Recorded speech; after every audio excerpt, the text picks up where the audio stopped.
अस्सलाम वालेकुम। New topic के साथ दोबारा से आपके सामने हाजिर हैं। नेक्स्ट टॉपिक है सॉल्ट। जो आज हमें टॉपिक डिस्कस करना है वो है सॉल्ट। क्या है salt? An ionic compound formed by the neutralization of acid and base. क्या है? An ionic compound formed from the neutralization of acid and base. अभी बात हुई पिछले वाले लेक्चर में कि सॉल्ट एसिड और बेस की न्यूट्रलाइजेशन से बनता है। न्यूट्रलाइजेशन रिएक्शन पढ़ा था जिसमें एसिड और बेस कंबाइन होते हैं, सॉल्ट और वाटर बना लेते हैं। तो ये हम उसी सॉल्ट की बात कर रहे हैं जो कि एसिड बेस की न्यूट्रलाइजेशन में फॉर्म हो जाता है। चूंकि ये एक आयनिक कंपाउंड है तो आयनिक कंपाउंड होने की वजह से ये दो हिस्सों पर मुश्तमिल है। आयनिक कंपाउंड है, आयनिक कंपाउंड होने की वजह से दो हिस्सों पर मुश्तमिल है। इन्हें हम कहते हैं acidic radical and basic radical. Acidic radical anionic radical भी कहलाता है, बेसिक रेडिकल कैटायनिक रेडिकल भी कहलाता है। जैसे सबका जाना पहचाना सॉल्ट है NaCl, कॉमन सॉल्ट जो घरों में इस्तेमाल होता है। जैसे ये NaCl दो हिस्सों पर मुश्तमिल है, एक Na प्लस और एक OH माइनस। एक Na प्लस और दूसरा OH minus, sorry Cl minus, very sorry Cl minus. तो इसमें Na पर प्लस का चार्ज है, ये कैटाइन है और ये Cl माइनस है, ये एनाइन है। तो सॉल्ट दो हिस्सों पर मुश्तमिल है, कैटाइन जिसे बेसिक रेडिकल कहते हैं, एनाइन जिसे एसिडिक रेडिकल कहते हैं। Types of salt. सॉल्ट तीन तरह का होता है, acidic salt, basic salt and neutral salt. Salt तीन तरह का होगा, एसिडिक, बेसिक एंड न्यूट्रल। ये तो सॉल्ट है, इसकी कॉम्पोजिशन इस बात पर डिपेंड करती है कि कौन सा एसिड किस तरह के बेस से कंबाइन होता है। सॉल्ट के जो तीन टाइप्स हैं ये किस बात पर डिपेंड कर रहे हैं कि ये एसिड और बेस जो आपस में रिएक्ट कर रहे हैं ये किस टाइप के हैं। हमने पढ़ा था एसिड स्ट्रॉन्ग वीक दोनों हो सकते हैं, बेसेस स्ट्रॉन्ग वीक दोनों हो सकते हैं। तो यहाँ पर कौन सा एसिड कौन से बेस के साथ कंबाइन होगा, इसके नतीजे में ये सॉल्ट फॉर्म होंगे। पहले एसिडिक सॉल्ट। अब अगर कॉम्बिनेशन में स्ट्रॉन्ग एसिड और वीक बेस शामिल हैं, स्ट्रॉन्ग एसिड और वीक बेस, यानी स्ट्रॉन्ग एसिड वीक बेस के साथ कंबाइन होगा तो नतीजतन एसिडिक सॉल्ट बन जाएगा। वैसे भी हम सब जानते हैं माइट इज राइट, जिसकी लाठी उसकी भैंस। मतलब क्या हुआ इस बात का कि एसिड बेस में से जिसकी ताकत जिसकी स्ट्रेंथ ज्यादा होगी सॉल्ट में उसी के असरात आ जाएंगे। एसिड बेस में से जो स्ट्रांग होगा सॉल्ट उसी नेचर का हो जाएगा। यानी अगर एसिड स्ट्रांग है बेस वीक है तो सॉल्ट एसिडिक, बेस स्ट्रांग है एसिड वीक है तो सॉल्ट बेसिक। और अगर दोनों ही स्ट्रांग हैं या दोनों ही वीक हैं, एसिड और बेस दोनों स्ट्रांग या फिर दोनों ही वीक हैं, तो कॉम्बिनेशन के नतीजे में बनने वाला सॉल्ट न्यूट्रल सॉल्ट होगा। तमाम एसिड्स, तमाम बेसेस, इनकी एग्जांपल्स आप सब पढ़ चुके हैं। यहाँ acidic salt, basic salt, neutral salt, इन सब की एग्जांपल्स यहाँ स्लाइड पर मौजूद हैं।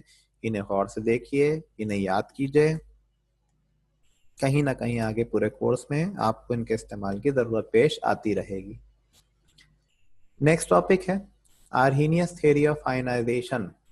अगला topic Arrhenius theory of ionization. 1887 में स्वीडिश साइंटिस्ट ने यह थ्योरी पेश की जिसका नाम है सॉन्टे आर्हीनियस। साइंटिस्ट ने सबसे पहले अपनी थ्योरी का आगाज एसिड और बेस को डिफाइन करते हुए किया।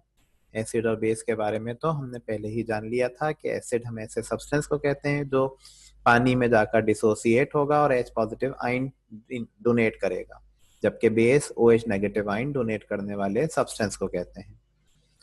ये जो एसिड है ये जो इसमें से H प्लस आयन निकलता है, रिसर्च से ये साबित हुई कि ये H प्लस आयन ये अलोन एग्जिस्ट नहीं कर सकता, लिहाजा ये वाटर के साथ कंबाइन होता है और कॉम्बिनेशन से बनता है H3O प्लस जिसे हम हाइड्रोनियम आयन कहते हैं।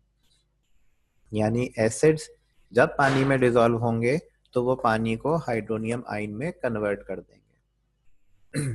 Postulates of the theory. सबसे पहला postulate, the substance called electrolyte are believed to contain electrically charged particles called ions. कहा जाता है कि ये जो इलेक्ट्रोलाइट्स होते हैं, ये इलेक्ट्रोलाइट्स इलेक्ट्रिकली चार्ज पार्टिकल्स पर मुश्तमिल होते हैं। किस पर मुश्तमिल हैं? इलेक्ट्रिकली चार्ज पार्टिकल्स, जिन्हें हम आइंस कहते हैं।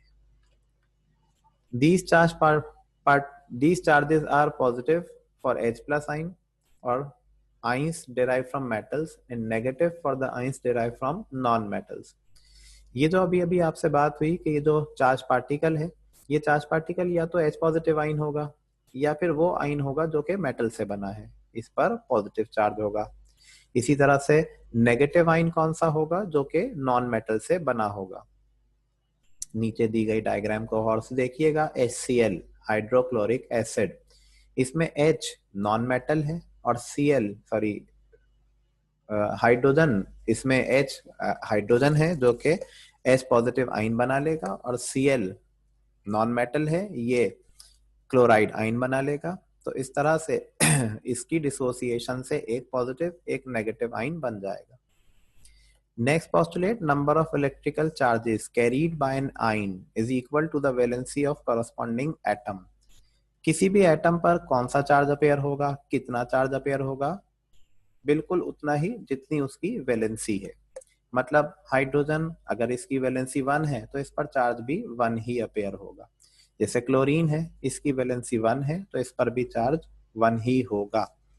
इसी तरह से जैसे ऑक्सीजन है, उसकी वैलेंसी 2 है, सल्फर है, उसकी वैलेंसी 2 है, तो इन पर चार्जेस भी 2 ही होंगे।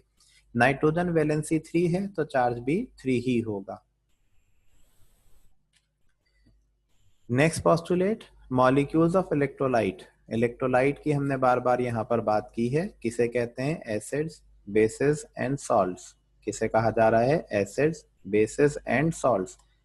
तो ये जो इलेक्ट्रोलाइट हैं, जब इन्हें हम पानी में डालते हैं तो ये डिसोसिएट हो जाते हैं, अपने आइंस में ब्रेक हो जाते हैं, अपने आइंस में स्प्लिट हो जाते हैं। जैसे सॉल्ट है NaCl, पानी में डाला गया तो ये Na+ और Cl- बना लेगा।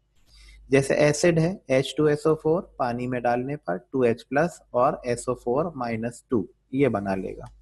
जैसे बेस है KOH, पानी में डालने पर K+ एंड OH- बना लेगा।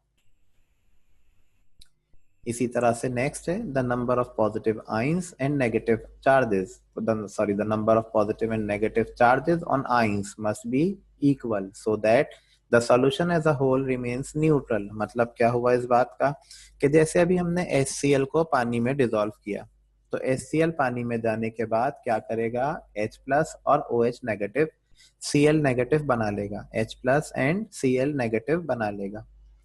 इसमें H पर +1 का चार्ज, Cl पर -1 का चार्ज, यानी दोनों के चार्ज की वैल्यू तो बराबर है और एक दूसरे के अपोजिट हैं। तो होगा क्या कि चार्जेस इक्वल एंड अपोजिट होने की वजह से एक दूसरे को कैंसिल करेंगे, एक दूसरे को काउंटर बैलेंस करेंगे या न्यूट्रलाइज कर देंगे। एज अ रिजल्ट जो सॉल्यूशन बनेगा ये अनचार्ज्ड होगा। इसे हम कहते हैं neutral solution, electrically neutral solution. ये जो आयनाइजेशन है, इसके लिए हम कहते हैं it's a reversible process. Reversible का मतलब क्या होगा कि ये पहले इलेक्ट्रोलाइट अपने आइंस में ब्रेक होगा, स्प्लिट होगा, फिर ये दोनों आइंस इसके दोबारा कंबाइन होंगे और इलेक्ट्रोलाइट बन जाएगा। ये अमल जारी और सारी रहेगा। तो ऐसे प्रोसेस को हम रिवर्सिबल प्रोसेस कहते हैं। क्या कहते हैं? रिवर्सिबल प्रोसेस कहते हैं। जैसे यहाँ नीचे डायग्राम में दिखाया जा रहा है, 2 मोल्स ऑफ वाटर, ये डिसोसिएट होते हैं। तो क्या हुआ? एक ने H+ आइन डोनेट किया दूसरे वाटर मॉलिक्यूल को, तो वो H3O+ बना और दूसरा उसमें से बचा OH-। तो अब ये जो 2 आइंस बने हैं, ये दोनों आइंस एक दूसरे से कंबाइन होंगे और कंबाइन होने के बाद दोबारा वाटर मॉलिक्यूल बना लेंगे। इसी के साथ हमारी ये थ्योरी ऑफ आयनाइजेशन मुकम्मल हुई। इस लेक्चर का इख्तिताम यहीं पर करते हैं। इंशाल्लाह अगले लेक्चर के साथ फिर हाजिर होंगे। जब तक के लिए अल्लाह हाफिज। होमवर्क के तौर पर इस थ्योरी को याद कीजिएगा या इससे पहले के पढ़े हुए टॉपिक्स को याद कीजिएगा। अल्लाह हाफिज।